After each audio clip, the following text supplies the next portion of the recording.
February 27th. I am the County Board Chair, Sean Flowerday. With me is Vice Chair Rick Vest and Commissioners Matt Schulte, Rome Amundsen, and Krista Yoakum. Please rise and join me for the Pledge of Allegiance. I pledge allegiance to the flag of the United States of America and to the republic for which it stands, one nation, under God, indivisible, with liberty and justice for all.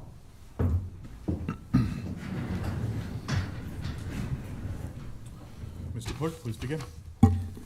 Location announcement of the Nebraska Open Meetings Act. Copy of the Nebraska Open Meetings Act is located at the wall at the rear of the hearing room. All written materials to be discussed at today's open meeting is available for electronic viewing from the county clerk's staff. Printing options are available upon request. These materials can also be viewed at the county's website at lancaster.ne.gov. Brings us to item 1, minutes. Approval of the minutes of the Board of Commissioners meeting held on February 20th, 2024. Move approval. Second. We have a motion and a second. Is there any discussion? Please call the roll. Best, Yes. Amundsen, Yes. Schulte, Yes. Yoakum, Yes. Flowerday. Yes. Motion passes 5-0. Item 2, claims. 2A, approval of the claims processed through February 27th, 2024. And I note there's an amendment for the payroll. I would move approval of the claims process through February 27th, 2024, and include the payroll disbursements processed through February 21st, 2024. Second. We have a motion and a second. Is there any discussion?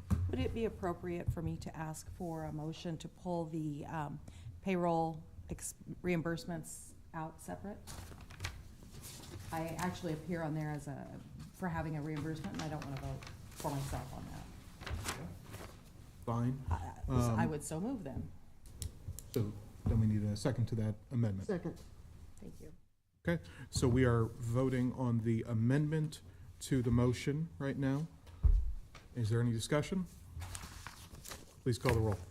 Schulte, Yes. Yoakum, Yes. Vest, Yes. Amundsen, Yes. Flowerday. Yes. The amendment passes 5-0. Okay, so we will now do the vote to just approve the claims without the payroll, and then we will do the payroll vote directly after that. So is there any further discussion? We have a motion and a second. Please call the roll. Yoakum, Yes. Vest, Yes. Amundsen, Yes. Schulte, Yes. Flowerday. Yes. Motion for the claims passes 5-0. And now I would entertain a motion for the payroll. I would move that we approve the payroll process through February 21st, 2024. Second. We have a motion and a second. Is there any discussion? Please call the roll. Amundsen, Yes. Schulte, Yes. Yoakum, No, I'm going to abstain. Vest, Yes. Flowerday. Yes. Motion carries 4-0 with an abstention. Item 2B, approval of a claim to the Mediation Center in the amount of $11,200. Move approval.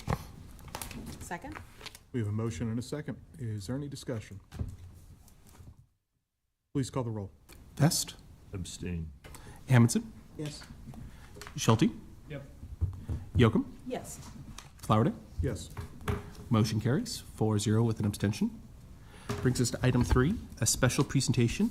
The Commissioner's Award of Excellence 2023 annual winner to Jorge Garcia, Youth Services Center in the category of Valor. And I have Jorge's letter, and I'll go ahead and read it into the record. Jorge Garcia, Juvenile Detention Team Leader with the Lancaster County Youth Services Center, has been selected as the annual Commissioner's Award of Excellence winner for 2023. Garcia has worked in Lancaster County for 1 year. He was nominated by the department in the category of Valor. In the nomination, it was stated, on June 8th, 2023, Team Leader Jorge Garcia was performing a daily check-in with the youth. Upon further evaluation, the youth was unresponsive. Jorge immediately requested help from his staff and assistance in calling emergency responders. Upon closer examination, the staff had found the youth had attempted to harm themselves, was not breathing, and had a very weak pulse. Garcia took remedial life-saving measures to ensure the youth received immediate care. Upon the arrival of emergency responders, the youth was transported to the hospital and was sent back and released to the care of the Youth Services Center. After a thorough review of the CCTV footage and staff accounts of the situation, we have no doubt that the swift actions of team leader Jorge Garcia saved the life of a youth who was trying to harm themselves. For these reasons, we are pleased to award Team Leader Garcia with the Annual Commissioner's Award of Excellence for 2023.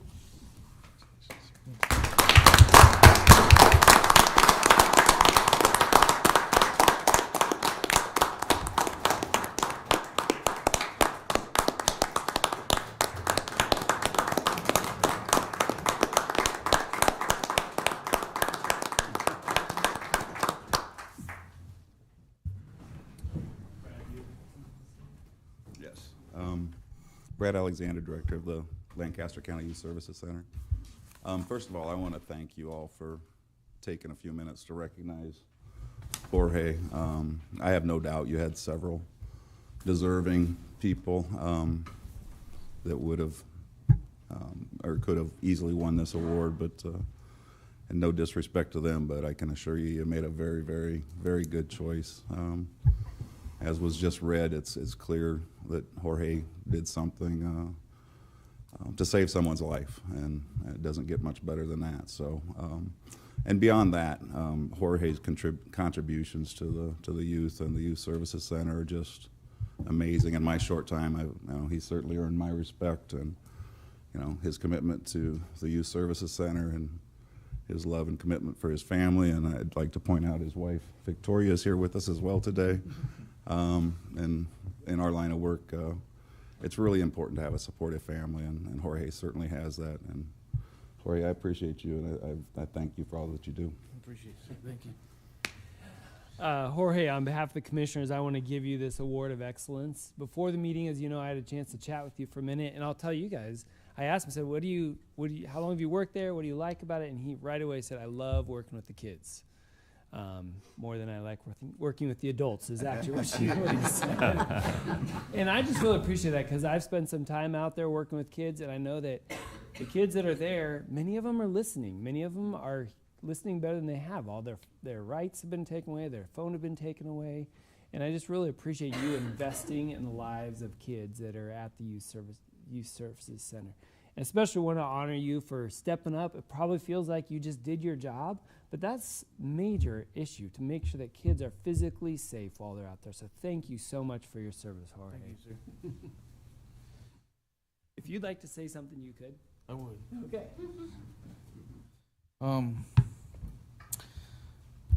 A few months back, I thanked everybody, and that's not the easiest thing to go through when you're going through a situation like that.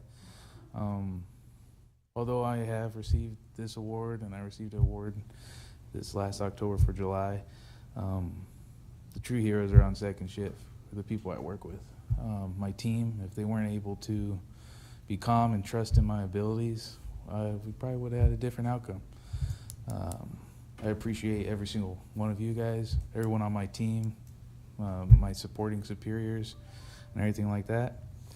And we'll continue to do the best we can, and I really appreciate it. Thank you. Thank you.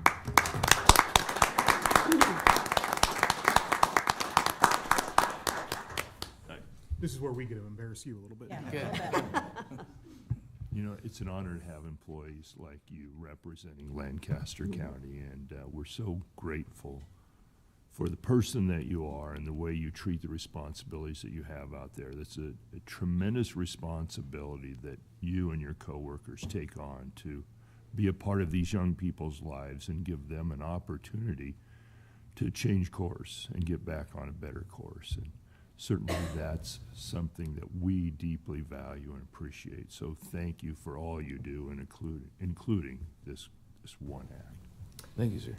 And the one thing that I would like to say is I think that this is a tremendous example of servant leadership, where you are actually stepping out and helping others, and that you also very humbly included your team in with this. And those two things I think are really, really significant. So thank you for your service. And you've only been there a year? Yes, ma'am. Wow. Just think what great things you have left to do. Yeah, absolutely. I know in every conversation that we've had, your dedication to the work, your dedication to the youth, and what you bring to the team, to create team, is always apparent. And I really appreciate that. And I'm sure in this specific incident, not only the difference that it made in this young woman's life, but also in the way you handled this particular situation made a difference to those who work with you. And so thank you for that. I really appreciate it. Thank you. These youth are in our custody, that's true, but they're in our care as well. And you've really shown that. I mean, you've done the utmost to protect them and to save their life, literally. So that's incredibly laudable, and your commitment, every time we've spoken, I've been out there a couple of times, we've talked every time, I think, and it's clear your commitment to your colleagues, your commitment to the facility, your commitment to the job and to the youth themselves. And it's very impressive. We're lucky to have you. Thank you. And Victoria, thank you so much. Thank you to the whole team. Yeah. Very good. Very good. Thank you. Thank you. Thank you all.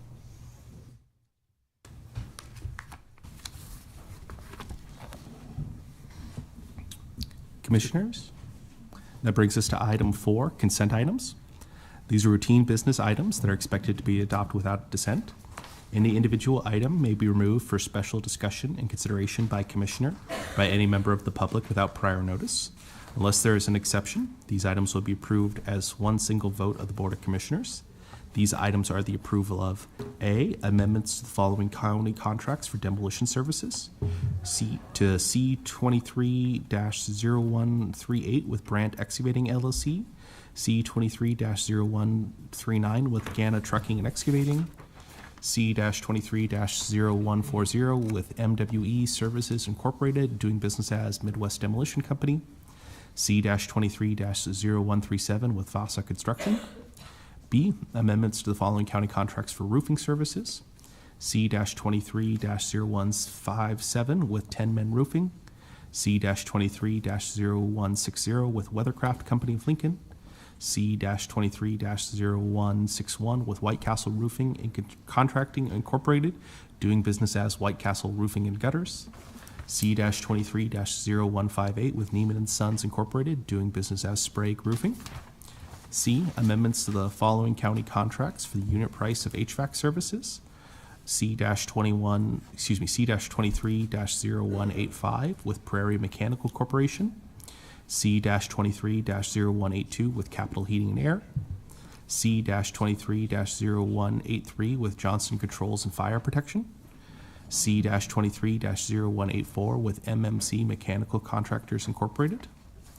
D, amendments to the following county contracts for excavating, grading, and dozing services, C-23-0144 with Brandt Excavating LLC, C-23-0145 with Gana Trucking and Excavating, C-23-0142 with H.R. Brookstrom Construction Incorporated, C-23-0146 with Vasa Construction, C-23-0143 with K2 Real Estate Development, doing business as K2 Construction. E, amendments to the following county contracts for the unit price of general construction services, C-23-0149 with Hampton Commercial Construction Incorporated, C-23-0150 with Dickey Hines Muir Incorporated, C-23-0148 with Vasa Construction.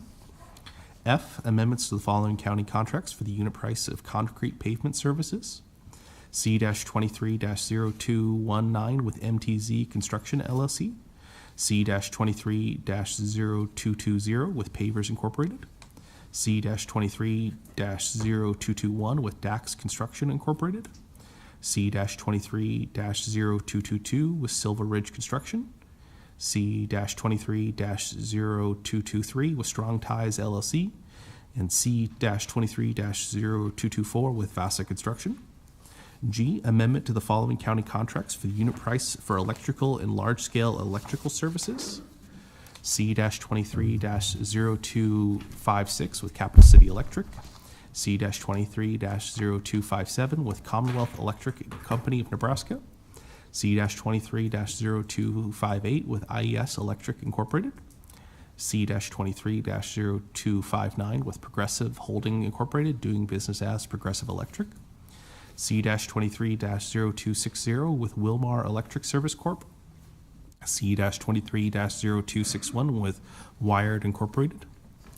H, amendments to the following county contracts. C-23-0162 with Floors Incorporated, and C-23-0163 with Midwest Floor Covering Incorporated for the unit price of flooring, carpeting, and edging installation. C-04-0208 with Tyler Technologies Incorporated for additional services for the Lancaster County Assessor Register of Deeds Office. I, right-of-way contracts with the following: Annalisa M. and Brent A. Peterson, North 98th Street, Holder Street to Adams Street, in the amount of $65. Woody's Outdoor Properties, LLC, South 162nd Street, Yankee Hill Road, in the amount of $550. VRM, LLC, West Superior Road and Northwest 98th Street, in the total amount of $3,905. J, Utility Permit 2507, allowing Nextlink Broadband and Como Wireless LLC to install a fiber optic line to a new customer. Grant contract with Genda Family Services LLC for expanded drug testing services in the amount up to $30,000. Move approval of the consent items. Second? We have a motion and a second. Is there any discussion? Please call the roll. Yocum, Yes. Vest, Yes. Amundson, Yes. Schulte, Yes. Flowerday. Yes. Motion carries 5-0. That brings us to item 5, our public hearing, which is appeal of resolution PC-018976, special permit 23042 for an approximately 239-foot tall lattice tower for wireless facilities on property generally located at 7459 West Roca Road. Okay, we will go ahead and open the public hearing for special permit 23042.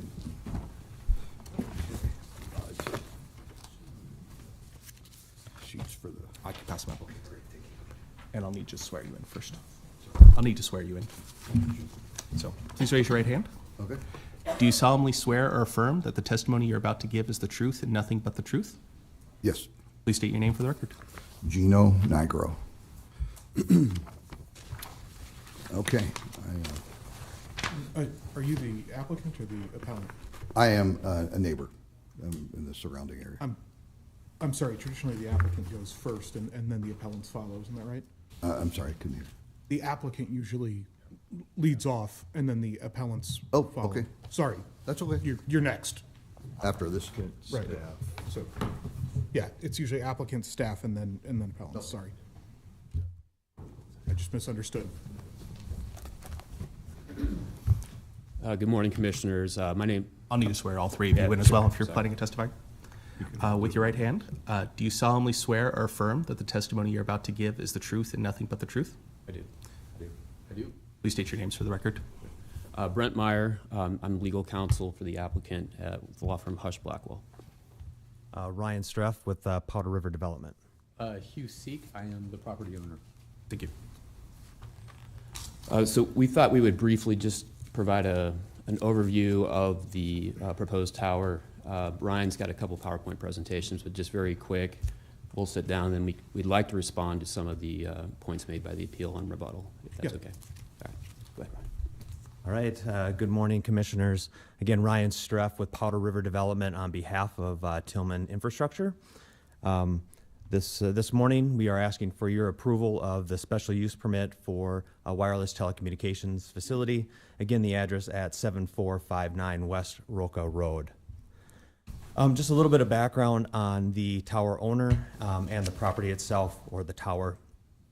Tillman Infrastructure is a national tower builder that works closely with wireless carriers to further develop their needs for wireless coverage.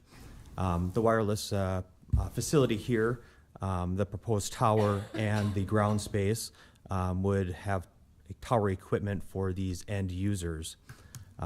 Again, the design of this tower is to accommodate a minimum of 4 different carriers or end users on the tower itself. And this tower is being proposed to extend the current coverage and fill in any gaps in service in the service area. As you're aware, the Planning Commission did hold a public hearing on January 17th. During that hearing, there was a public hearing that was held. Following that hearing, the Planning Commission did vote 5-1 to approve the special use permit 23042 per the conditions of the staff report dated November 21st, 2023. I do have a couple additional maps here showing you the approximate location. The yellow star on the map in front of you is indicated there for the location of the tower. Here you can see that the approximate location here is at the corner of West Roca Road and Southwest 72nd Street. The next map here, again, showing that same location, the same star here indicating the location of the tower. Again, this is in the Ag District where special use permits for telecommunication towers are permitted through the county board and their zoning regulations. The last slide I have for you this morning is just an elevation of the proposed tower. It is a 235-foot self-support tower with the 4-foot lightning rod, which makes the overall tower height at 239 feet. Here you can see the additional carriers that could attach to this tower. Again, a minimum of 4. At the base of the tower, we are showing the 60-foot by 60-foot compound fence. This fence would be 8 foot high to enclose the equipment of each carrier that would attach to the tower. This particular tower would be lit per FAA regulations. And with that, this morning, in conclusion, we are asking for your approval of this special use permit based on the recommendation of approval from the Planning Commission and the recommendation of approval from staff from the January 17th, 2024 meeting. So with that, I can turn that over, or if you have questions, I can definitely help work through those. Yeah, the only point I was going to make, and staff may be coming up, is that that staff determined that we did meet all the criteria under the zoning regulations. But other than that, happy to answer any questions, or again, like an opportunity to respond after the appeals. Yeah, there's an opportunity for rebuttal at the end. Great. I guess I do have one question about why is this particular site the right site, right? Sure. Why is this needed in this area? Because it's one of the questions that we've had. Yeah. So in the staff packet, there's a letter. It's from the engineer, the Verizon engineer. Basically, they determined that based on the topography of the area, they want to increase coverage to the east, also to provide better coverage along Highway 33. There's also improvement areas for the Blue Stem Recreation Area. I think it's improvement to service in Martell, and I believe the rural communities of Kramer and Sprague. Thank you. Yeah. Anything else from the applicant? Well, Any other questions? and we'll have the opportunity to ask them Yeah. questions after we've heard Right. from the appellant, so, okay. Thank you. Thank you. Okay, next up, staff. Staff, sorry. You're next. Sorry to keep doing it to you. It I'm not is trying really to, coming. I'm not messing with you. Brian Will, County City Planning Department, 555 South 10th Street. Do you solemnly swear or affirm that the testimony you're about to give is the truth and nothing but the truth? I do. So I'm here. I'm happy to answer any questions that the county board might have. As was noted, this did have public hearing at the Planning Commission January 17th hearing. Staff review of this application indicated it met all the criteria, including no other facilities within 1/2 mile. It can accommodate the required number of carriers, so it meets criteria, and the planning department is recommending approval. I think, as I noted at the briefing, as a practical matter, we asked the applicant to talk about the tower that's 0.8 of a mile away. We understand that's where they're located. As I said, as a practical matter, thought that they needed to demonstrate why they have to move and erect another tower. They provided that information at the Planning Commission public hearing to the Planning Commission satisfaction, and got a recommendation of approval. So, like I said, with that, I'm happy to answer any questions the board might have. Okay, I'd just follow up, Brian, with the fact that we have, Lancaster County has standards related to the placing of cell towers and similar structures. They've been in place for a long time, I assume? Yes, since 2000, correct. Yeah, and as I noted, the intent is to limit the proliferation, but it's not to limit coverage. The comprehensive plan wants coverage in the incorporated, unincorporated communities, as well as rural Lancaster County. So it's going to take facilities out there to do that. We don't want unnecessary towers out there, which is why the standard talks about a half-mile separation, right? However, it's going to mean that there are facilities perhaps in proximity or eyeshot of one another. So, yeah. It's always the challenge with zoning standards is, you know, Yeah.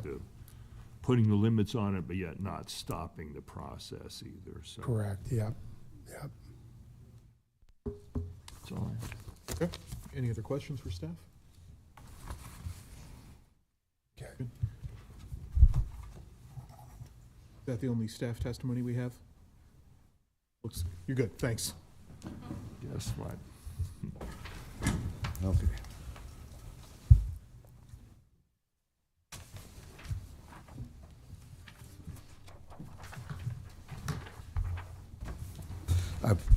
Excuse me. Am I ready now? You're good. All right. I oppose this additional tower because it will even be more unsightly than the tower that's already there. Being unsightly reduces our property values, aesthetics, and consequently the values. We live out in the country and pay the price to do so and don't want intruding structures like cell towers cropping up. Might as well put up many trashy towers in the city. That's why I live out there. Please don't put up these disgusting towers on our skyline with all the red lights. Antennas could be placed on top of existing structures such as water towers, tall trees, buildings in the area. I even have an antenna on my windmill. I don't see the validity of two towers so close together and for the same service outside of competition for the providers.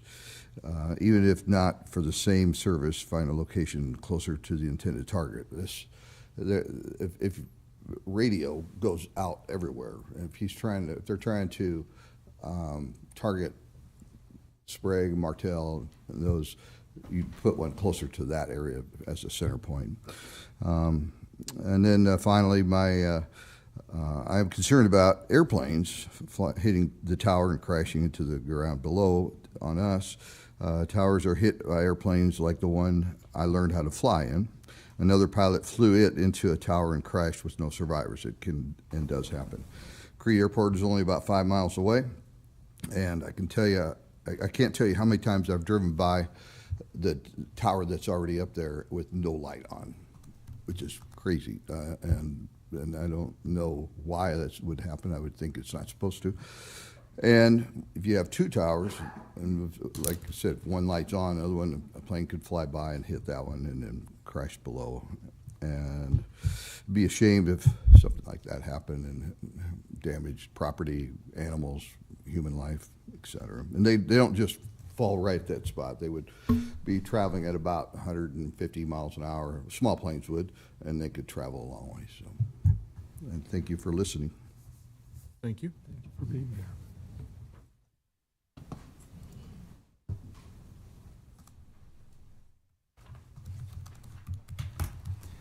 Do you solemnly swear or affirm that the testimony you're about to give is the truth and nothing but the truth? Yes, I do. Please state your name for the record. My name is Charlene Seek, Thank you. and I have some handouts.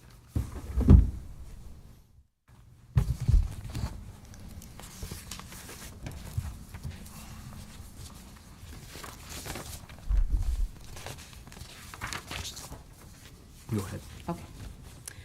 The second one is a picture that actually appeared on a 5G cell tower in Omaha. Not to say that maybe a watchdog group didn't put it up, but nonetheless, there are people with health concerns besides me. I am opposed to the erecting of a 239-foot cell tower, which is proposed to be located less than a mile from my home. I'm asking that you deny the approval of Special Permit 2304 Resolution Number PC01897. Included are the comments I submitted prior to the January 17th, 2024 meeting of the Planning Commission where the permit was approved. The following is additional testimony and reiteration of what I stated prior to the Planning Commission meeting. Putting in tens of millions of 5G antenna without a single biological test of safety has got to be about the stupidest idea anyone has had in the history of the world. Dr. Martin Paul, bioscientist, Washington State University. If it is claimed there are no health dangers emitted from 5G towers, then why have other communities throughout the country objected to them and submitted and reported side effects? I am curious to know if there was an environmental impact study done in order to secure this location. Signals emitted by these towers are damaging to humans, animals, and plants. 5G exposure can cause headaches, insomnia, cognitive fog, fatigue, tinnitus, vision problems, heart issues, flu-like symptoms, muscle and nervous system problems. What about and I apologize if some of these answers were questions were answered prior to this at the Planning Commission meeting, but I am curious about the existing cell tower that's barely over 1/2 mile from this proposed location. And why would another cell tower be placed in such close proximity? My understanding is that the existing cell tower is already 5G. I could be mistaken for that, but that was my understanding. And if so, is it allowable or necessary that another be placed so closely? I am not in favor of a new one at all, but 2 in such close range seems like overkill to me. My husband and I are farmers and ranchers. Not only are we gravely concerned about our own health, we are also concerned about our crops and livestock. You see, we are not acreage dwellers. We live on a working farm where we depend on nature to make a living. We can't just pick up and move and get a new job in another community. Our jobs are where we live, farming and raising cattle. I am not naive. I realize cell towers would continue to go up. I enjoy the convenience as much as anyone of using cell phones. I also believe in approaching situations like this responsibly. You, as elected officials of Lancaster County, have a responsibility to the citizens. Are there other possible locations not in close proximity to homes? I'm not opposed to progress, but I am opposed to lack of planning and pushing this through without concern for the people it will most affect and in a negative way. Supposedly, the reason for this cell tower is lack of service in the area, particularly in the Blue Stem area. However, the Lincoln Journal even reported in their January 18th, 2024 issue from the January 17th meeting that several commissioners who ultimately approved the permit expressed concerns about putting a tower of that size close to residents without testimony from anyone living in that area saying wireless access was poor. Where is the proof of this lack of service? Another question I have is regarding one of the planning commissioners who stated that the application for this permit checked all the boxes. I am curious what those boxes were, and we deserve to know what is being considered to make this an ideal location. We do have a voice and we do need to be heard. We are real life people with real concerns. We own the properties, pay extremely high property taxes. We deserve better than to have someone unattached to the land come in and bully us into submission. You are charged with a very important decision that affects the lives and livelihood of many people. I am going to be very raw and honest. I am scared. First and foremost, for my health and that of my family and neighbors. I want you to really look at my face and see that I'm a wife and a mother and a grandmother. I have people who love me, and I deserve to live a long life without the dangers of a 5G cell tower in my backyard. I pray that God guides you in your decision and that you are able to live your life peacefully, knowing that you made the right decision for the good of all the people. Please reject the approval of this special permit. Thank you. Char, real quick, you mentioned service. You live in the area, so do you have cell service issues? No Okay. issues at all. Do you use Verizon, which I think is supposed to Yeah, be we on this do. tower? Uh-huh. Okay. Have you ever heard of anybody I have with not. cell service issues? I have not. Okay. Thanks, I appreciate that. Thank you for your time today. I appreciate it. Any other questions for the applicant? Sorry. Great. Thank you.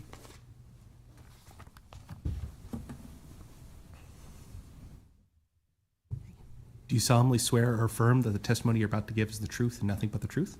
I do. Please state your name for the record. Yep. Hi, my name is Jessie Mink, and I live at 17155 Southwest 72nd Street in Martell, Nebraska. Just that I'm getting the hearing right, I apologize. And Mr. Clerk, can we restart her time? You're all part of the appellant group, right? Yes. Perfect. Keep going. You're fine. My husband Scott submitted a letter of appeal regarding the proposed cell tower at the corner of Highway 33 and Southwest 72nd Street. I would just like to emphasize a few key points in my request to deny the approval of the proposed tower. First, I would just like to urge the Planning Commission to reconsider and establish improved guidelines for rural Lancaster County planning. The current allowance of a half-mile distance between cell towers has the potential for 4 towers in our section alone, which in my opinion does not reflect effective planning. Not that that's going to happen, but it could if that's the standard. Second, merely checking boxes falls short of best practice. Despite reservations expressed by a few of the commissioners at the previous meeting, the permit was deemed to have checked the boxes. So I believe this approach lacks the depth necessary for sound decision-making. If a neighbor acquires additional income and willingly accepts a cell tower on their land, I would not object, as they would bear the daily impact of their decision.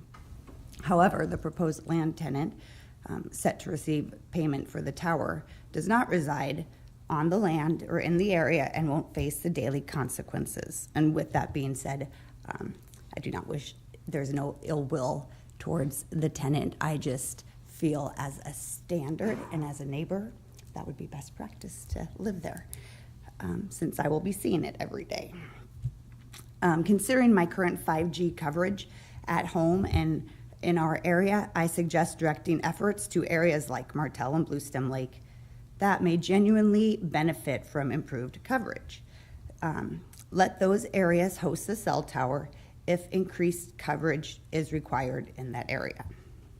Finally, I advocate for thorough due diligence and data-driven decision-making instead of relying on a simplistic checked boxes approach and the vague coverage map that was presented at the last meeting. It was a mauve or pink colored, like hurricane-looking map. I just think it's crucial to quantify how many people or homes would truly benefit from the proposed additional tower in our rural Nebraska community. So thank you for affording me this opportunity to express my thoughts and feelings regarding the proposed tower. Your consideration is greatly appreciated. Ma'am, I just want to confirm I got your name right. You are Jessie? I'm Jessie, yep, the Scott and Jessie Yeah, I got Mink. it. Yeah, Okay.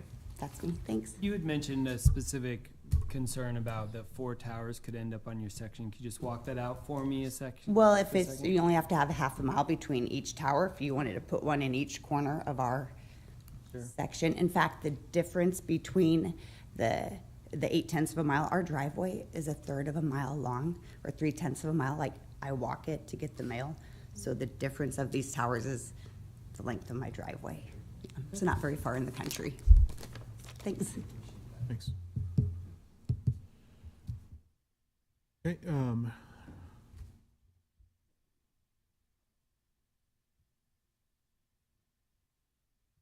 and you're an appellant as well, ma'am? I'm sorry. You're part of the appeal as well? Yes, I'm part of the appeal. My name is Joyce Howlett, and we own land adjacent to this land. I did send a letter, but I sort of, for your sake, I condensed it a little bit. It's kind of a revised part of my letter. Ma'am, before you start, we'll have you swearing. Do you solemnly swear or affirm that the testimony you're about to give is the truth and nothing but the truth? Yes. Go ahead. Okay, and good morning, and thank you for hearing our appeal. We did this before, but I do appreciate the opportunity to do this one more time. Excuse my voice. I hope you can put your hearing aids on, I don't know. Despite the fact that 5 of the county commissioners voted in favor of this special permit, there was 1 against, and they did have many questions and concerns, which I was very appreciative. I was very thankful that you do listen and have good questions. As has been mentioned, there has been a tower very close to this. I think it's between 2/10 or 3/10 of a mile. So given that short distance, even though it is within the code, it really isn't within the spirit of having closeness of towers. And American Tower is the company that runs the current tower. On it are Verizon, T-Mobile, and U.S. Cellular. I will note, after calling American Tower, they said that T-Mobile is already a 5G carrier. This was according to the regional supervisor. He was not a corporate person. And then when I talked to someone from U.S. Cellular, they said that their tower has or will have 5G carriers. The person from T-Mobile thought that the only carrier was T-Mobile. So, but that's what I heard from U.S. Cellular. My question is, could Verizon possibly add 5G to its already current location on American Tower? And I don't know if the other 2 carriers on American Tower would, I don't know if they would move to another tower. I mean, that could possibly have the potential of that other tower having to be taken down. I realize that's not your concern, that's probably a business concern, but nevertheless, if those 2 other carriers leave, there will be a tower that will need to be taken down. Another concern is about Verizon's claim of inadequate coverage. I honestly have never heard, and I've talked to a few people, granted it's not a comprehensive survey, but neighbors in the local area, the Martell, Sprague, and Crete have never, that I shouldn't say never, but I have not complained of poor coverage. In that Lincoln Journal-Star article, they said several commissioners who ultimately approved the permit expressed concerns about putting a tower of that size close to residents, and I will say there's about 35 residents within a mile. And then they said without testimony from anyone living in that area. I think that possibly no one complained because I don't think they, well, it's not real easy to come and testify, but also if no one's having problems, you know, why fix it? Why complain? So I would just conclude on that note that no one I know of has complained of poor coverage.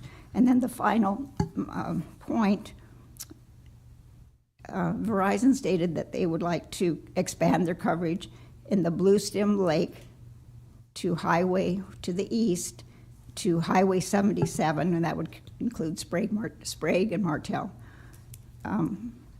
It seems logical to locate a tower in that area. I know that the county wants to use preferred sites, being public land if possible, and then they can go to private land. And then I'd like to mention, if you read the letter from Charlene Seek, she lives about a quarter of a mile. This is what she said. She took a drive and she went 5 miles east of Blue Stem Lake. I'm not sure if it was from her home or probably if it was from the current tower, and she drove to Highway 77, and she noted that near Highway 77 and West Sprague Road, there was an existing tower, and and the current, so that was 5 miles, and then the current tower is 4.2 miles northwest of Bluestem Lake. So she said it appears moving 1/2 mile east of the current tower isn't going to benefit much. Maybe more logical to find a location further east and south. And I know that this company has spent a lot of time looking for a site, so I don't know if that's a possibility, but it's something to consider. So I conclude respectfully that there is already adequate cell coverage in the area, including 5G on that current tower. And if Verizon wants to expand, they should either find a location further east and south or add 5G to the existing tower. That's, again, I thank you for your time. Thank you. And I do have a question for you Yes. too, then. Okay. I also live out in the country, I live on an acreage quite a few miles from outside of Lincoln. And anyway, 3/10 of a mile is not very far. No, it really isn't. And so, I mean, I walk that daily with my dogs. Oh, do you? So does Back Jesse. several times, multiply that. And you have no issues with coverage? No. Okay, and it No. seems just as this recitation of where the different cell towers are, there are quite a few out in that area. Yes, I'm only aware, my son-in-law went on Google, but I only looked, the Planning Commission, I didn't find it, they don't have anything of where all the cell towers are, so it was Charlene that actually took a drive and found that, and then there may be others, I don't know. Okay. All right, Okay, thank you. you're welcome. Are there any other questions? Okay. Are you one of the applicants or just an opponent? A public comment. Okay, we're gonna start off with public comment so if that closes the appellant, nope. Because we did the applicant, we did staff, we did the appellant. Now we are going to go to public testimony in favor of the application. If you are in favor of the construction of the cell tower and a member of the public wishing to speak, now is the time. Are there any members of the public wishing to speak in favor of the application? Would I be included as public or am I applicant? You're the applicant, and you'll get a chance to come back at rebuttal too. So, okay. Seeing none, we'll close that. Anyone looking to speak in opposition? I think that's where you're. And Commissioners, while she's approaching, I'll note for the record that we did receive a series of emails and letters in opposition that have been made available. They were from John Reshaj, Charlene Seek, Scott and Jesse Menke, Paul and Kathy Breakage, and Joyce Hallett. With that, I'll swear you in. Do you solemnly swear or affirm that the testimony you're about to give is the truth and nothing but the truth? I do. Please state your name. Tracy Axamit. I did not come here today to speak on this topic, but I didn't hear a couple of comments, so I'll let you know that this will be the spring will be the third year that I'm monitoring my neighborhood for radiation, wireless radiation, and I've started monitoring neighborhoods and our library neighborhoods around Lincoln for radiation, high levels of radiation.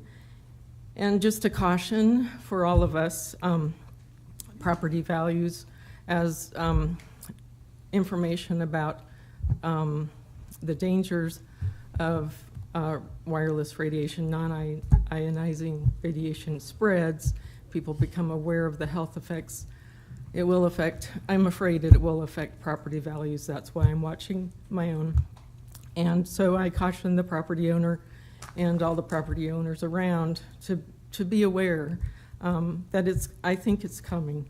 I don't know it, but I believe it's coming. And another comment about why that is, the FCC has long protected electronic equipment interference because they understand, I mean, we all know when our TV doesn't work or our radio doesn't work, our bodies are electric as well. The long-term damage isn't noticeable, but it's definitely there. And the last point I'd make is just that the move from 4G to 5G, fifth generation technologies, are for an entirely different purpose. The 4G is needed to concentrate the 5G communication. And so it's not only the 5G that's an issue health-wise, it's the additional 4G towers that are the issue. So property values are an issue. I'm going to be expanding my monitoring around the city this year. I've added, just in the last few weeks, I've added 2 other North Lincoln area around North Star, and an area around, you'll look at daycares and schools, the proximity there, something to consider. So appreciate your time, and just very important. Thanks. Are there any other members of the public wishing to speak in opposition? No one else looking to speak in opposition? Okay. Any members of the public wishing to speak in a neutral capacity? No one wishing to speak in a neutral capacity. Okay. Do we usually return to staff there at the end? I seem to remember that. If we have questions for staff. I have one question for staff, just real quick. What's the, do we have any regulations on decommissioning of these? We do, since 2000, with the new wireless regulations, requires applicants to post a bond in an amount adequate to take a tower down. Decommissioning bonds, that's what I was just making sure that we did have them as part of this, okay? Why is half mile the standard? That's really close. I wasn't here when the standards were adopted in 2000. So all I can say is there was an attempt to provide for some separation, probably something that wasn't deemed to be too much separation. So, I mean, this is 2024. That's 23 years ago. So why is the standard half mile today? I don't really know what happened in 2000, but why is Because this board hasn't done a text amendment, right? yeah, I half mean, mile- whether there hasn't been any discussion about a half mile not being appropriate or too appropriate hasn't been an issue. Do you have an idea what sort of reach these towers make? You know, I know that the establishment of these systems and where they locate towers and antennas is a sort of a complex jigsaw puzzle, plugging in pieces. I'm not the right guy to answer that. Maybe the applicant can talk about that. I would just say the appellant one of them made a very good point that could put, our regulation could put 4 towers in a 1 mile square. Perhaps, yeah. And that just, when I hear that, I'm like, okay, this does seem too close. This rule does need to be re-examined as how close is appropriate. Because if there was one every half mile down a road, I mean, that would be overkill and necessary. And so I would encourage you and us to reconsider some of those cell tower standards, specifically the distance. Commissioner Robinson? Yes, Yeah. and I do have a question. In terms of, this is a 20-year-old technology. I mean, technology has changed a lot over 20 years. Why is it necessary I'm sure that we have, significant increases in technology. I question why it is necessary to have just another half mile or whatever, 0.8 of a mile or so forth. Is there something with the nap of the land? Is there a reason why we would have to have that tower there? Because the profile of the land prevents. Yeah, I mean, that, like I said, that's really a technical question for the carrier to answer. Okay. I mean, our standards don't require us to, to evaluate a system in technical terms like that. Okay, But, I mean, that's a good question. And that was a question we had as well. It was the coverage maps and their explanation at the Planning Commission that addressed that question. It's like, there's a tower 0.8 of a mile away. Demonstrate some advantage, some distinguishable advantage to having another tower with respect to how much coverage improves, area coverage improves. Perhaps even quantify that, as far as number of customers or area, okay? Yeah. But yeah, so that's a technical question. I think the standards that we have leave it to applicants to make those sorts of judgments, and then we evaluate proposed tower locations based on the standards that we have. Right, yeah, because I'm just thinking 3/10 of a mile is where my neighbor's mailbox is. Yep. Yeah, I mean, yeah, admittedly, when you get out in the county, a half mile isn't that much. Within the city, yeah, it's quite a bit. However, in the city, we have a lot more towers, but they're a lot shorter. So I think part of the logic is you get outside of the urban areas like this, you're going to have fewer towers, but they're going to be taller, essentially. I believe it to be a trade-off in that regard. One of the things that at some point in time, later on, I'm sure that the applicant will come forward, but I would like to know something about the lay of the land. What is it? Is it level? Is it mountainous? Right. Or The whatever. mountains of Lancaster County. Yeah, okay, thank you. I have a question regarding at what height does it require a light to alert aircraft? It's 200 feet. Okay, So so that's why the other tower does not have a light. yeah, I can't explain the other tower not having a light unless maybe it's burned out and poor maintenance. There's also the possibility they're using I don't know. And- That would be ideal, wouldn't it? And that is, Any other questions for staff? Thank you. okay. Public comment on this.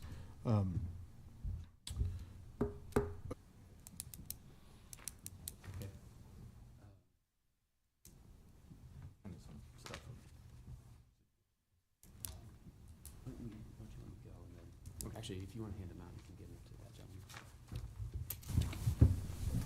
Sorry about that. Good morning again. Of course, we're happy to answer any questions, but I think I heard some questions while I was sitting there.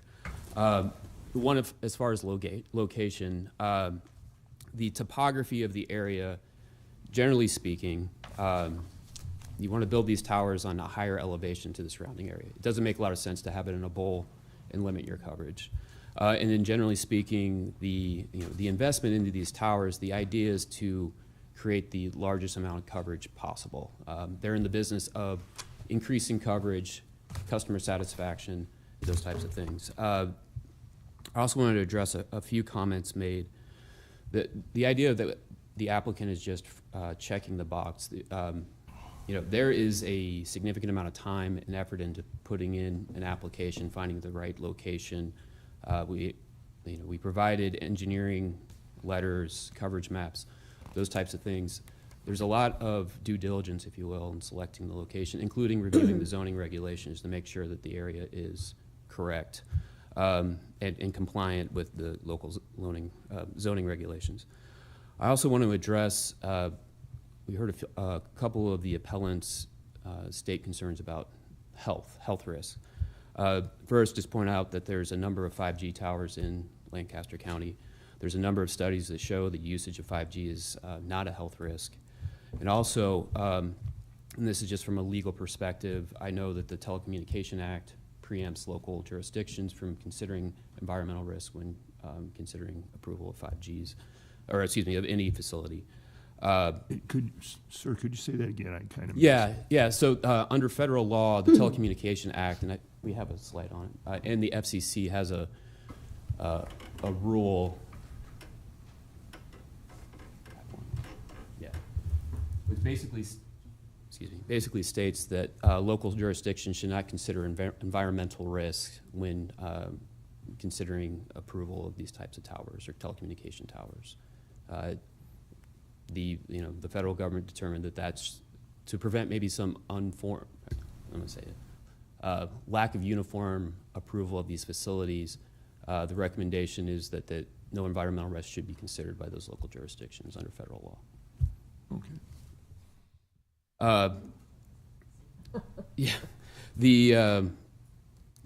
On the issue of coverage and proving the lack of coverage, the coverage map that Verizon provided does show weaker, I think it's slide 12. Weaker signal strength to the right. And I know that one of the property owners drove and, determined whether they had signal in the different areas. But there's a lot of factors in play there. Time of day, how many users, are you inside a building? One of the big reasons that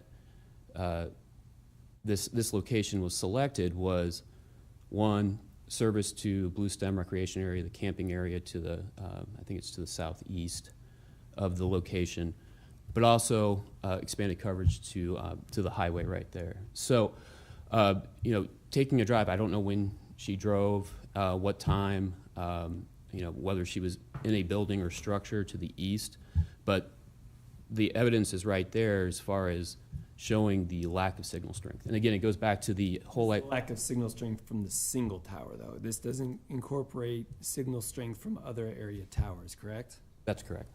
So this, you're showing a map of one existing tower. You're ignoring the fact that there's other towers 3 miles away. That's true. To the east, that's true, yes. But this is speculation. I would imagine that tower 3 miles to the east would not overlay with what's shown right here. How far is this new tower expected to reach then? It's difficult to tell from that map. I'd have to go look at, because they have Martel right there in comparison. I don't know. I don't know off the top of my head. I apologize. It just seems to me like with the question about the half-mile distance, technology has changed so much in the last 20 years. It's more than half-mile, right? Yeah. I don't disagree with that. Yeah. 3 to 10 miles probably. Right. Yeah. But again, it goes back to the when reviewing sites, they looked at the zoning regulations and said, okay, this is not going to be in violation of the zoning regulation, and that's one of the main reasons this area was selected, along with the topography. That's a desirable area for maximum coverage.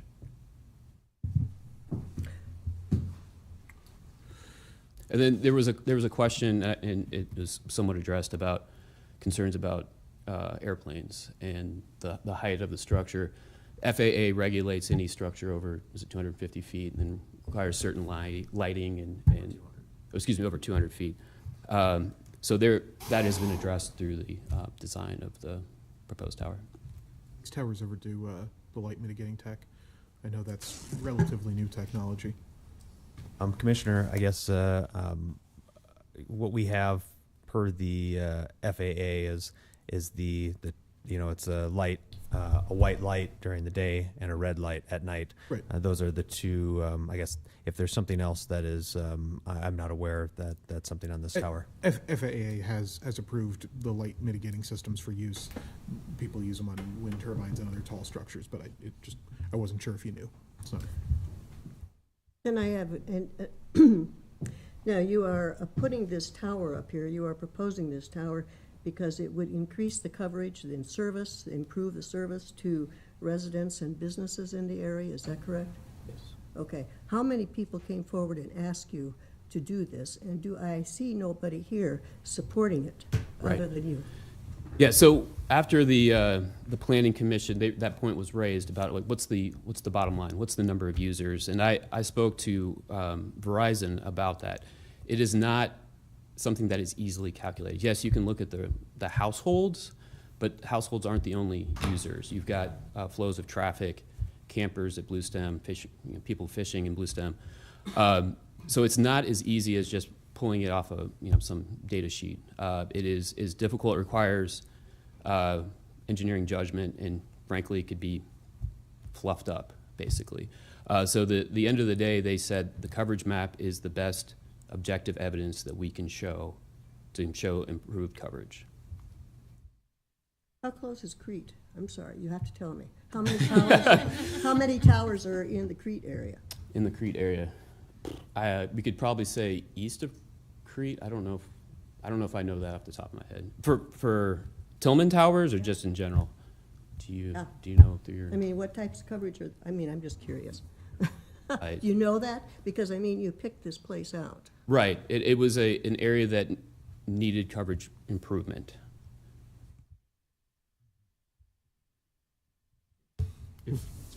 Yeah, Commissioner. please. I mean, let's kind of lay the foundation of what we're talking about here, and then I'm going to go through some of the concerns I've heard today. I mean, Verizon is proposing building a new tower to increase the providing of the services that Verizon provides. That's the whole purpose of this tower, correct? I mean, they're in the business of providing cell phone service, which we all use. So I assume that they've studied this somewhat. It's safe to say they've studied it, they've evaluated their customers' needs, their business needs. They've determined this is a location that would enhance the business they provide. That's correct. That's all true. Okay, fair enough. We also know then that changes in the environment impact people living in the environment. So it's always a balance. You know, we live in this really robust society where change is coming, and sometimes it's well received, sometimes less so, but it has consequences, and our job is to kind of evaluate that out. So I'm just going to go through what I heard this morning. You've addressed some of them, but I'd like to be a little more specific on a couple of those issues, if I may. And then we really need to hear from the landowner who's got a business deal with Verizon too, before we're all said and done. So, do you know the range of the towers, sir? There's been some discussion about how much, because a tower 3 miles away to the east won't help this tower that's 3 miles to the west cover on the other side of it. So is there a generality that we could use as lay people? You know, commissioners, typically, again, you're going to have to base it on the height of the tower and where the carrier wants to have their, what they call their rad center, where their equipment would be attached, right? And then it's also looking at the topography and the lay of the land. And it's also looking at other existing towers and towers that can support the equipment that the carrier would need. So you have to consider all those items and then looking at this particular location. So again, range, it can vary widely. It can be in that 3 to 5 to maybe upwards to 10 miles. Again, not knowing the specifics, but knowing that this particular tower, that the ground elevation is higher in this proposed location, and the tower is higher, and their rad center where their equipment would attach is higher, which then gives them the ability to broadcast their signal and their strength out further to enhance and fill these gaps in coverage that the carrier is having at this time. Okay. So roughly 3 to 5, but perhaps with the right topography and conditions. And height, And and knowing where their other tower would be located to Okay. accept and not have overlap of services. So a lot of discussion about the fact that there is a tower 8/10 of a mile away, and there's been a little confusion on that. We go with 3/10 and it's 8/10 of a mile away. Is that different cell providers that have that tower that Verizon can't use that one, or what's the circumstances of the existing tower, if you know? So Maybe- Verizon uses the existing tower. So when you see that coverage map, the one that's on the left is the coverage with that existing tower. And then the proposal is for them to move to the proposed tower. There's, I believe, 2 other carriers on the existing, and I don't know what their plans are, but if they happen to jump to the other tower, and I think that was the point of the question on the demolition bond, is then there is funds there to take down the old tower. Then there'd be no need There wouldn't be, perhaps for yeah, that there wouldn't be tower. 2 towers in the area. Yep. Because this tower is located in a better place. Okay. I've got notes all over the place here. So, it's a little bit hard to say how much the expanded coverage improves, or is that a fair question? How much, because we're putting in a 235-foot tower? Okay. Commissioners, and I guess I can, Yeah. but just looking at the map here, again, it's showing existing coverage here on the map, and then proposed coverage. And again, that's taking into consideration, users that, areas that need additional coverage that Verizon has determined need additional coverage for either, sometimes it's not just somebody standing outside and they have signal strength. It might be, like we were saying before, it's inside your house or inside another community building, right, where we're noticing that there is a lack of service, and that's the reasoning for the new positioning of this tower. And also slower service, yeah. Yes. Okay. Then last one that I picked up from the testimony today, 5G antenna with any biological tests of safety. 5G's been around for a while. I don't keep up on any of this stuff. If my phone works, I'm happy. 5G's been around for a while, I believe. I mean, this is something that I assume was vetted by sources other than the Lancaster County Board before we allowed it in our society. Am I accurate there?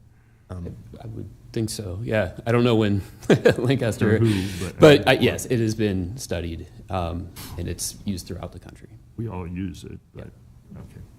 All right, that's all I picked up. I just want to make sure we addressed everything that we heard testimony on this morning.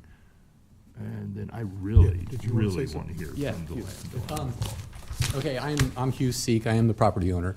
As has been pointed out, I do not live out there on the site where the proposed tower is going to go. I own the farm ground there. There is other parcels of farm ground owned by my family in the direct area. So issues of property values and all that, we are certainly concerned about that. The property is all zoned ag, so I don't know how having a tower affects the price of farm ground. I think the concern is that they have a house nearby. Now, personally, me, I would love it for the property value to go down so I don't have to pay so much taxes out there. So maybe this is a good thing that we don't know about. That being said, I do live in Lincoln in the Edenton North addition, approximately 70th and Pioneers. I drove around where I live, and there are no less than 4 cellular installations within a half a mile of my house. So when it said, I'm not affected by it, no, I am not affected by this particular tower. There are 4 towers in close proximity to where I live. If there is a health concern with cell towers, I think that is a bigger issue than the county commissioners can handle. That needs to be done on a national level or someplace else, that this is not our place to solve the nation's health problems from cell towers. Likewise, as I've been driving around Lincoln, because of this going on, I start to notice how many cell tower installations there are around the city and around Lancaster County. And that was the pictures that I dropped off there. The one that I was really amazed at is, I guess if you look at the first page, 603 Sun Valley Boulevard in 1901 North Antelope Valley Parkway. I was actually taking my daughter ice skating at Breslow, pulling into Haymarket Park. And the first picture there, if you look off to the southwest, you see a tower directly across the street at 603 Sun Valley Boulevard. As you're crossing the bridge into Haymarket Park and you look to the northeast, you see a tower at 1901 North Antelope Parkway. Both of those towers are within a half mile of the North Bottoms. And I guess that would be my third or fourth picture there, 1901 North Antelope Valley Parkway, showing that tower in proximity to an apartment complex in the North Bottoms. I guess my point of this is there are situations around Lancaster County where there are many cell towers impacting a lot of more residents than the supposed 35 at the Southwest 72nd and Highway 33rd location. Just because I have the next picture, 2425 North Antelope Parkway, I just happened to realize that is only 2 blocks north of the 1901 North Antelope Valley Parkway. So within the city of Lincoln, and you know, these guys, I don't know how this works, but more towers, lower, higher, all that, but the proximity of one tower to other must be a half mile if you're tall, but 2 blocks if you're short. I don't know how that works.